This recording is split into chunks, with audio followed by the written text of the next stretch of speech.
You ever meet someone who just always seems like life is unfair to them?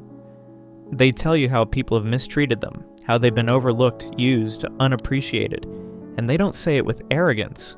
They say it with a soft, almost trembling voice. You can see the sadness in their eyes. You feel your chest tighten with sympathy. You want to be the person who finally treats them right.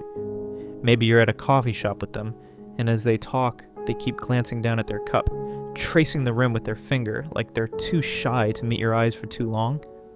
They sigh between sentences, and every sigh seems to carry a weight you want to help them lift. You lean forward without realizing it. You're invested. You're already in. But here's the truth no one wants to talk about. Sometimes the person you feel sorriest for is the one quietly dismantling you. Not with shouting, not with insults, but with sighs, half smiles, and whispered stories about how no one ever really stays. This isn't the narcissist you read about in self-help books. This isn't the one who dominates the room or posts selfies with motivational captions. This is the narcissist who hides in the shadows and survives by making you want to save them. And once they sense you've taken on that role, they will hold you there like a puppet on invisible strings.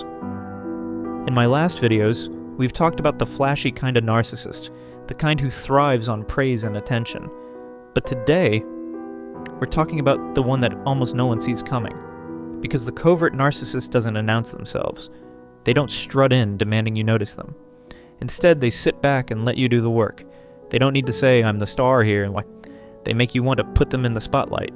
They play the victim so convincingly that you hand over your trust and your loyalty, and eventually your identity. It starts with small things. They'll mention how their last partner just couldn't handle them. But you'll notice the way they say it makes you want to prove you're different. They'll downplay their achievements so you reassure them they're amazing. They'll hint that you're the only one who gets them, so you hold on tighter. And here's the genius of it. This isn't clumsy manipulation. This is precision. Because a covert narcissist doesn't just want admiration. They want devotion that feels like your idea.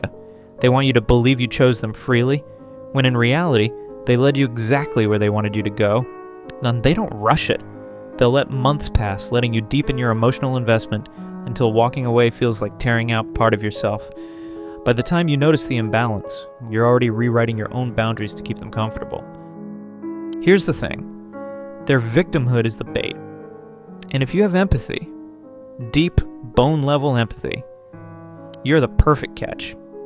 Every time you comfort them, you teach your brain that protecting them is part of your role.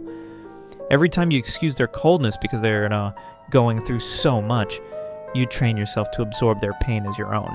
And slowly, they become the center of your emotional world. You stop asking what you need. You start thinking in terms of what they can handle right now. But the covert narcissist isn't passive.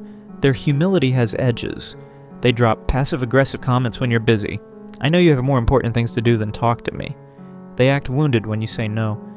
"I guess I just thought you cared more." They withdraw just long enough for you to panic about losing them, then return, smiling faintly, letting you feel like you've won them back.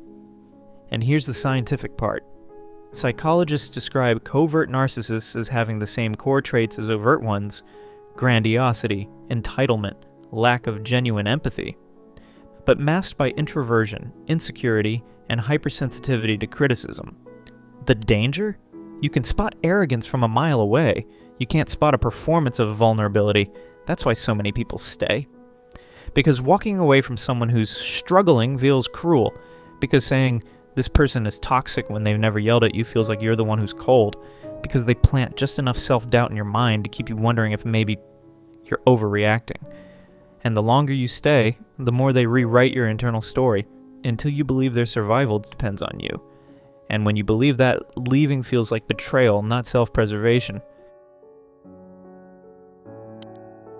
Here's the part that stings. The covert narcissist counts on your goodness. They feed off the kind of love that bends over backward, that takes on the role of healer, fixer, savior. But no matter how much you give, it's never enough. Because the wound they show you isn't meant to heal. It's meant to keep you working, meant to keep you proving yourself, meant to keep you hooked in a cycle where their approval becomes your oxygen. And the moment you start asking for the same care you've been giving, they'll pull back. They'll make you question whether you have become the selfish one. And the worst part? You'll believe it.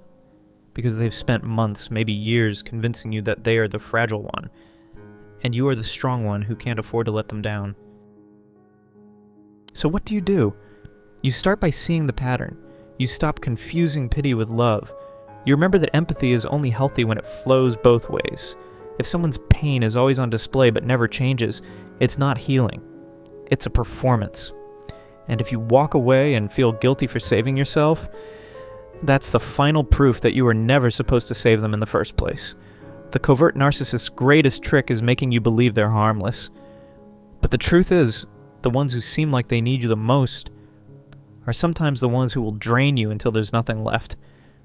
They're not asking for help. They're asking for supply. And every tear, every story, every "you just don't understand me" is a way to keep that supply flowing. You don't have to stop caring to stop participating. You don't have to harden your heart, you just have to protect it. And that means learning to recognize when helping is just another word for enabling. So here's my challenge. Think of the one person you feel constant pressure to protect, to reassure, to defend.